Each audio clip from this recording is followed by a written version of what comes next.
जय श्री कृष्णा, राधे राधे। आप सभी भक्तों का आपके अपने YouTube चैनल श्री कृष्ण दीवानी में हार्दिक स्वागत है। आज आप सुन रहे हैं माघ मास महात्म्य का 21वां अध्याय। सर्वप्रथम भगवान का स्मरण करते हुए सभी बोलिए ओम नमो भगवते वासुदेवाय, श्री राधा कृष्णाभ्याम नमो नमः। पिछले अध्याय की कथा में आप सबने सुना था कि मार्कंडेय मुनि के सामने यम साक्षात काल आकर खड़े हुए हैं उनको लेकर जाने के लिए। किंतु उस समय मार्कंडेय मुनि काल से कहते हैं कि अभी मैंने भगवान शंकर की स्तुति नहीं की है, स्तुति करने से पहले तो मैं कहीं नहीं जाता। तब काल उसे कहते हैं, ओ दुर्बुद्धि ब्राह्मण, गंगा जी में जितने बालू के कण हैं उतने ब्रह्माओं का इस काल ने संहार कर डाला है। इस विषय में बहुत कहने की क्या आवश्यकता है। मेरा बल और पराक्रम तुम देखो। मैं तुम्हें अभी अपना ग्रास बनाता हूँ। तुम इस समय जिनके दास बने बैठे हो वे महादेव मुझसे तुम्हारी रक्षा करें तो सही। अब आज उससे आगे की कथा हम सुनेंगे। वशिष्ठ मुनि राजा दिलीप से माघ मास महात्म्य को सुनाते हुए आगे कहते हैं कि हे राजन, जैसे राहु चंद्रमा को ग्रस लेता है ठीक उसी प्रकार गर्जना करते हुए काल ने महामुनि मार्कंडेय को हठपूर्वक ग्रसना आरंभ किया। उसी समय परमेश्वर शिव उस लिंग से सहसा प्रकट हो गए। उनकी अवस्था, उनका रूप सब कुछ अवर्णनीय था। उनके मस्तक पर अर्धचंद्राकार मुकुट शोभा पा रहा था। हुंकार भरकर मेघ के समान प्रचंड गर्जना करते हुए भगवान शंकर ने तुरंत ही मृत्यु की छाती में एक लात मारी। मृत्युदेव उनके चरण प्रहार से भयभीत होकर दूर जा पड़े। भयंकर आकार वाले काल को दूर पड़ा हुआ देखकर मार्कंडेय मुनि ने पुनः उस स्तोत्र से भगवान शंकर का सत्वन किया। सत्वन करते हुए मार्कंडेय बोले, कैलाश के शिखर पर जिनका निवास गृह है, जिन्होंने मेरुगिरी का धनुष, नागराज वासुकी की प्रत्यंचा और भगवान विष्णु को अग्निमय बाण बनाकर तत्काल ही दैत्यों के तीनों पुरों को दग्ध कर डाला था, संपूर्ण देवता जिनके चरणों की वंदना किया करते हैं, उन भगवान चंद्रशेखर की मैं शरण लेता हूँ। यमराज मेरा क्या करेगा। मंदार, पारिजात, संतान, कलप वृक्ष और हरिचंदन, इन 5 दिव्य वृक्षों के पुष्पों से सुगंधित युगल चरण कमल जिनकी शोभा को बढ़ाते हैं, जिन्होंने अपने ललाटवर्ती नेत्र से प्रकट हुई आग की ज्वाला में कामदेव के शरीर को भस्म कर डाला था, जिनका श्री विग्रह सदा भस्म से विभूषित रहता है, जो भाव सबकी उत्पत्ति के कारण होते हुए भी भाव संसार के नाशक हैं, जिनका कभी विनाश नहीं होता, उन भगवान चंद्रशेखर की मैं शरण लेता हूँ। यमराज मेरा क्या करेगा।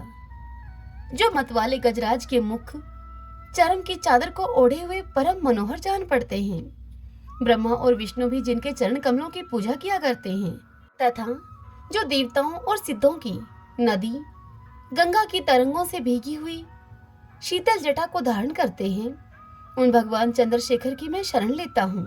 यमराज मेरा क्या करेगा। गेंडोल मारे हुए सर्पराज जिनके कानों में कुंडल का काम देते हैं, जो वृषभ पर सवारी करते हैं, नारद आदि मुनीश्वर जिनके वैभव की स्तुति किया करते हैं, जो समस्त भुवनों के स्वामी, अंधकासुर का नाश करने वाले, आश्रित जनों के लिए कल्प वृक्ष के समान और यमराज को भी शांत करने वाले हैं, उन भगवान चंद्रशेखर की मैं शरण लेता हूँ। यमराज मेरा क्या करेगा। जो यक्षराज कुबेर के सखा हैं, भग देवता की आंख फोड़ने वाले और सर्पों के आभूषण को धारण करने वाले हैं, जिनके श्री विग्रह के सुंदर वाम भाग में उस वाम भाग को गिरिराज किशोरी उमा ने सुशोभित कर रखा है। कालकूट विष पीने के कारण जिनका कंठ भाग नीले रंग का दिखाई देता है, जो एक हाथ में फरसा और दूसरे हाथ में मृग को लिए रहते हैं, उन भगवान चंद्रशेखर की मैं शरण लेता हूँ। यमराज मेरा क्या करेगा। जो जन्म मरण के रोग से ग्रस्त पुरुषों के लिए औषध रूप हैं, समस्त आपत्तियों का निवारण और दक्ष यज्ञ का विनाश करने वाले हैं, सत्व आदि तीनों गुण जिनके स्वरूप हैं, जो 3 नेत्र को धारण करते हैं, भोग और मोक्ष रूपी फल को देते हैं, तथा संपूर्ण पाप राशि का जो संहार करते हैं, उन भगवान चंद्रशेखर की मैं शरण लेता हूँ। यमराज मेरा क्या करेगा। जो भक्तों पर दया करने वाले हैं, अपनी पूजा करने वाले मनुष्यों के लिए अक्षय निधि होते हुए भी जो स्वयं दिगंबर रहते हैं, जो सब भूतों के स्वामी, परात्पर, अपरमेय और उपमा रहित हैं, पृथ्वी, जल, आकाश, अग्नि और चंद्रमा के द्वारा जिनका श्री विग्रह सुरक्षित है, उन भगवान चंद्रशेखर की मैं शरण लेता हूँ। यमराज मेरा क्या करेगा? जो ब्रह्मा रूप से संपूर्ण विश्व की सृष्टि करते हैं, फिर विष्णु रूप से सबके पालन में संलग्न रहते हैं और अंत में सारे प्रपंच का संहार करते हैं, संपूर्ण लोकों में जिनका निवास है, तथा जो गणेश जी के पार्षदों से घिरकर दिन रात भांति भांति के खेल किया करते हैं, उन भगवान चंद्रशेखर की मैं शरण लेता हूँ। यमराज मेरा क्या करेगा? रू अर्थात दुख को दूर करने के कारण जिन्हें रुद्र कहते हैं, जो जीव रूपी पशुओं का पालन करने से पशुपति, स्थिर होने से स्थाणु, गले में नीला चिन्ह धारण करने से नीलकंठ और भगवती उमा के स्वामी होने से उमापति नाम को धारण करते हैं, उन भगवान शिव को मैं मस्तक झुकाकर प्रणाम करता हूँ। मृत्यु मेरा क्या कर लेगी? जिनके गले में काला दाग है, जो कला मूर्ति, कला अग्नि स्वरूप और काल के नाशक हैं, उन भगवान शिव को मैं मस्तक झुकाकर प्रणाम करता हूँ। मृत्यु मेरा क्या कर लेगी? जिनका कंठ नील और नेत्र विकराल होते हुए भी जो अत्यंत निर्मल और उपद्रव रहित हैं, उन भगवान शिव को मैं मस्तक झुकाकर प्रणाम करता हूँ। मृत्यु मेरा क्या कर लेगी? जो वामदेव, महादेव, विश्वनाथ और जगत गुरु नाम को धारण करते हैं, उन भगवान शिव को मैं मस्तक झुकाकर प्रणाम करता हूँ। मृत्यु मेरा क्या कर लेगी? जो देवताओं के भी आराध्य देव, जगत के स्वामी और देवताओं पर भी शासन करने वाले हैं, जिनके ध्वजा पर विश्व का चिन्ह बना हुआ है, उन भगवान शिव को मैं मस्तक झुकाकर प्रणाम करता हूँ। मृत्यु मेरा क्या कर लेगी? जो अनंत, अविकारी, शांत, रुद्राक्ष मालाधारी और सबके दुखों का हरण करने वाले हैं, उन भगवान शिव को मैं मस्तक झुकाकर प्रणाम करता हूँ। मृत्यु मेरा क्या कर लेगी? जो परमानंद स्वरूप, नित्य एवं कैवल्य पद को अर्थात मोक्ष की प्राप्ति के कारण है, उन भगवान शिव को मैं मस्तक झुकाकर प्रणाम करता हूँ। मृत्यु मेरा क्या कर लेगी? जो स्वर्ग और मोक्ष के दाता तथा सृष्टि, पालन और संहार के कर्ता हैं, उन भगवान शिव को मैं मस्तक झुकाकर प्रणाम करता हूँ। मृत्यु मेरा क्या कर लेगी? इतनी कथा सुनाकर वशिष्ठ जी राजा दिलीप से कहते हैं कि हे राजन, मार्कंडे जी के द्वारा किए गए इस स्तोत्र का जो भगवान शंकर के समीप बैठकर पाठ करेगा, उसे मृत्यु से भय नहीं होगा। यह मैं सत्य सत्य तुमसे कहता हूँ। बुद्धिमान मार्कंडे के इस प्रकार स्तुति करने पर महादेव जी ने उन्हें अनेक कल्पों तक असीम आयु प्रदान की। इस प्रकार देवादिदेव महादेव जी के प्रसाद से अमरता को पाकर महातेजस्वी मार्कंडे मुनि ने बहुत से प्रलय के दृश्य देखे हैं। वरदान पाने के अनंतर महामुनि मार्कंडे ने पुनः अपने आश्रम में लौटकर माता पिता को प्रणाम किया और फिर उन्होंने भी पुत्र का अभिनंदन किया। उसके बाद मार्कंडे जी तीर्थ यात्रा में प्रवृत्त होकर सदा इस पृथ्वी पर विचरने लगे। यमराज भी भगवान शंकर की स्तुति करके अपने लोक में चले गए। हे राजन, मृगशृंग मुनि सदा माघ स्नान किया करते थे। उसी के महात्म्य से उनकी संतान इस प्रकार से सौभाग्यशालिनी हुई। श्रीमन नारायण नारायण हरि हरि, भजमन नारायण नारायण हरि हरि। श्री भगवान देवी लक्ष्मी से कहते हैं, हे प्रिय, अब मैं तुम्हें श्रीमद् भगवत गीता के 3 अध्याय का महात्म्य बतलाऊंगा। हे लक्ष्मी, जनस्थान में एक जड़ नाम का ब्राह्मण रहता था, जो कौशिक वंश में उत्पन्न हुआ था। उसने अपना जातीय धर्म छोड़कर पनीय की वृत्ति में अपने मन को लगाया। उसे पराई स्त्रियों के साथ व्यभिचार करने का बड़ा ही व्यसन पड़ गया था। वह सदा ही जुआ खेलता, शराब पीता और शिकार खेलकर जीवों की हिंसा किया करता था। इसी प्रकार उसका समय बीतता था। धन नष्ट हो जाने पर वह व्यापार के लिए बहुत दूर उत्तर दिशा में चला गया। वहां से धन कमाकर घर की ओर वापस लौटा। बहुत दूर तक का रास्ता उसने तय कर लिया था। एक दिन सूर्यास्त हो जाने पर जब 10 दिशाओं में अंधकार फैल गया, तब एक वृक्ष के नीचे उसे लुटेरों ने धर दबाया और शीघ्र ही उसके प्राण ले लिए। उसके धर्म का लोप हो गया था, इसलिए वह बड़ा भयानक प्रेत हुआ। उसका पुत्र बड़ा ही धर्मात्मा और वेदों का विद्वान था। उसने अब तक पिता के लौट आने की राह देखी।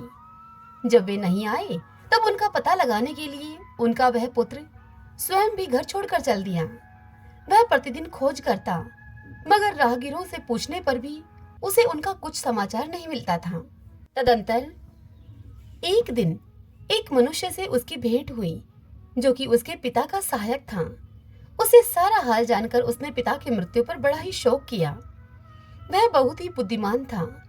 बहुत कुछ सोच विचार करके पिता का पारलौकिक कर्म करने की इच्छा से आवश्यक सामग्री साथ लेकर उसने काशी जाने का विचार किया। मार्ग में 7-8 मुकाम डालकर वह 9वें दिन उसी वृक्ष के नीचे पहुंचा जहां पर कि उसके पिता मारे गए थे। उस स्थान पर उसने संध्या उपासना की और गीता के 3रे अध्याय का पाठ किया। इसी समय आकाश में एक बड़ी ही भयानक आवाज हुई। उसने अपने पिता को भयंकर आकार में देखा। फिर तुरंत ही अपने सामने आकाश में उसे एक सुंदर विमान दिखाई दिया जो कि महान तेज से व्याप्त था। उस विमान में अनेकों क्षुद्र घंटिकाएं लगी हुई थीं। उसके तेज से समस्त दिशाएं आलोकित हो रही थीं। यह दृश्य देखकर उसके चित्त की व्याग्रता दूर हो गई। उसने विमान पर अपने पिता को दिव्य रूप धारण किए हुए विराजमान देखा। उनके शरीर पर पीतांबर शोभा पा रहा था और मुनिजन उनकी स्तुति कर रहे थे। उन्हें देखते ही पुत्र ने प्रणाम किया। तब पिता ने भी अपने पुत्र को आशीर्वाद दिया। तत्पश्चात उसने पिता से यह सारा वृतांत पूछा। उसके उत्तर में पिता ने सब बातें उसे बताकर इस प्रकार से कहना आरंभ किया।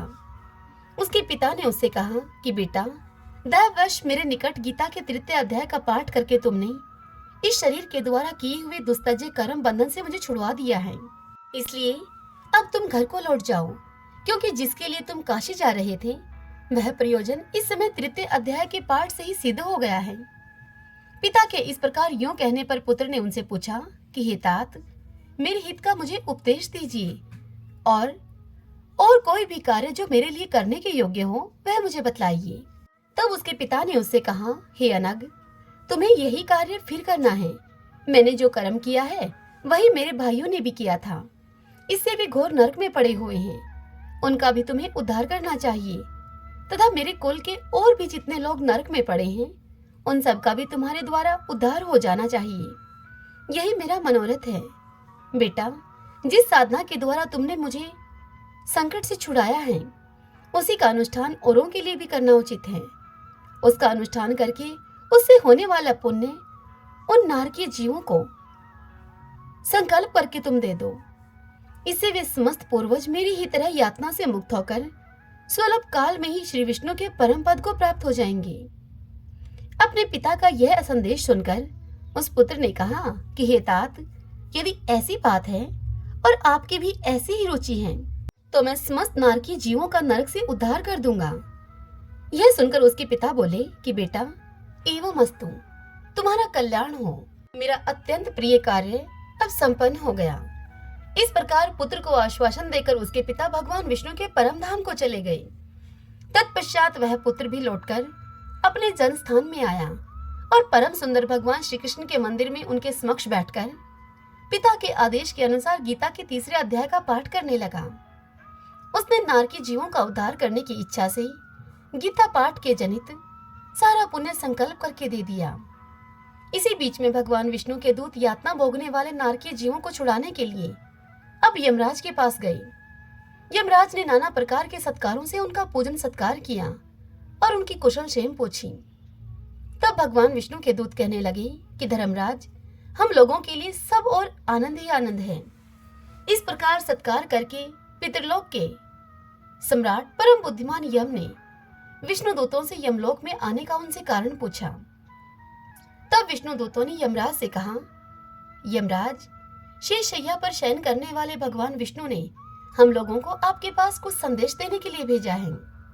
भगवान हम लोगों के मुख से आपकी कुशल क्षेम पूछते हैं और तुम्हारे लिए हमें यह आज्ञा दी है कि हम तुम्हें यह बताएं, उनका संदेश तुम तक पहुंचाएं कि तुम नरक में पड़े हुए समस्त प्राणियों को छोड़ दो। अमित तेजस्वी भगवान विष्णु का यह आदेश सुनकर यम ने मस्तक झुकाकर उस आदेश को स्वीकार किया और मन ही मन को सोचा। तत्पश्चात नारकीय जीवों को नरक से मुक्त देखकर उनके साथ ही वे भगवान विष्णु के वास स्थान को चले। यमराज श्रेष्ठ विमान के द्वारा जहाँ क्षीर सागर है, अब वहां जा पहुंचे।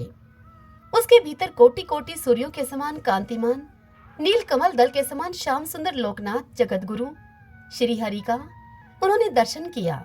भगवान श्री हरि का तेज उनकी शैया बने हुए शेषनाग के फनों की मणियों के प्रकाश से दुगना हो रहा था। वे आनंद युक्त दिखाई दे रहे थे। उनका हृदय प्रसन्नता से परिपूर्ण था। भगवती लक्ष्मी अपनी सरल चितवन से प्रेम पूर्वक उन्हें बारंबार निहार रही थी। चारों ओर योगी जन भगवान की सेवा में खड़े थे। उन योगियों की आंखों के तारे ध्यानस्थ होने के कारण निश्चल प्रतीत हो रहे थे। देवराज इंद्र अपने विरोधियों को परास्त करने के उद्देश्य से भगवान की स्तुति कर रहे थे। ब्रह्मा जी के मुख से निकले हुए वेदांत वाक्य मूर्तिमान होकर भगवान के गुणों का गान कर रहे थे। भगवान पूर्णतः संतुष्ट होने के साथ ही समस्त योनियों की ओर से उदासीन प्रतीत होते थे। जीवों में से जिन्होंने योग साधना के द्वारा अधिक पुण्य संचय किया था, उन सबको एक ही साथ वे कृपा दृष्टि से निहार रहे थे। भगवान अपने स्वरूपभूत अखिल चराचर जगत को आनंद पूर्ण दृष्टि से अमोदित कर रहे थे।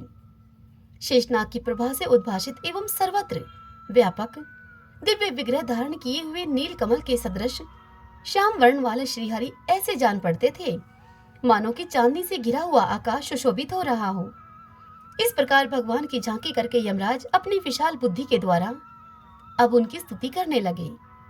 स्तुति करते हुए यमराज बोले, हे संपूर्ण जगत का निर्माण करने वाले परमेश्वर, आपका अंतःकरण अत्यंत निर्मल है। आपके मुख से ही वेदों का प्रादुर्भाव हुआ है। आप ही विश्व स्वरूप और इसके विधायक ब्रह्मा हैं। आपको नमस्कार है। अपने बल और वेग के कारण जो अत्यंत दुर्दर्श प्रतीत होते हैं, ऐसे दानवेंद्रों का अभिमान चूर्ण करने वाले भगवान विष्णु को नमस्कार है। पालन के समय सतोमय शरीर को धारण करने वाले विश्व के आधारभूत सर्वव्यापी श्री हरि को नमस्कार है। समस्त देहधारियों की पातक राशि को दूर करने वाले परमात्मा को प्रणाम है। जिनके ललाटवर्ती नेत्र के तनिक सा खुलने पर भी आग की लपटें निकलने लगती हैं, उन रुद्र रूपधारी आप परमेश्वर को नमस्कार है। आप संपूर्ण विश्व के गुरु, आत्मा और महेश्वर हैं। अतः समस्त वैष्णव जनों को संकट से मुक्त करके उन पर आप अनुग्रह किया करते हैं। आप माया से विस्तार को प्राप्त हुए अखिल विश्व में व्याप्त होकर भी कभी माया अथवा उससे उत्पन्न होने वाले गुणों से मोहित नहीं होते। माया तथा माया जनित गुणों के बीच में स्थित होने पर भी आप पर उनमें से किसी का भी प्रभाव नहीं पड़ता। आपकी महिमा का अंत नहीं है, क्योंकि आप असीम हैं। फिर आप वाणी के विषय कैसे हो सकते हैं? अतः मेरा मौन रहना ही उचित है। इस प्रकार स्तुति करके यमराज ने हाथ जोड़कर कहा, हे जगत गुरु, आपके आदेश से इन जीवों को गुण रहित होने पर भी मैंने छोड़ दिया है। अब मेरे योग्य और जो कोई कार्य हो उसे बतलाइए। यमराज के इस प्रकार यो कहने पर भगवान मधुसूदन मेघ के समान गंभीर वाणी के द्वारा मानो अमृत रस से सींचते हुए उनसे बोले। भगवान श्री हरि बोले, हे धर्मराज, तुम सबके प्रति समान भाव रखते हुए लोगों का पाप से उद्धार कर रहे हो। तुम पर देहधारियों का भार रखकर मैं निश्चिंत हूँ। अतः तुम अपना काम करो और अपने लोक को लौट जाओ। महर्षि वशिष्ठ राजा दिलीप को माघ मास का यह महात्म्य सुनाते हुए आगे कहते हैं, हे राजन, इस प्रकार यो कहकर भगवान श्री हरि अंतर्ध्यान हो गए।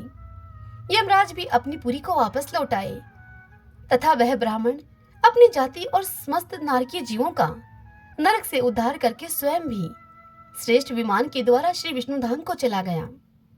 श्रीमन नारायण नारायण हरि हरि, भजमन नारायण नारायण हरि हरि। आशा करती हूँ आज की यह कथा आपको पसंद आई होगी। यदि ऐसा हुआ हो तो इस वीडियो को आप लाइक करें और कमेंट बॉक्स में ओम नमो भगवते वासुदेवाय लिखें। हरे कृष्णा।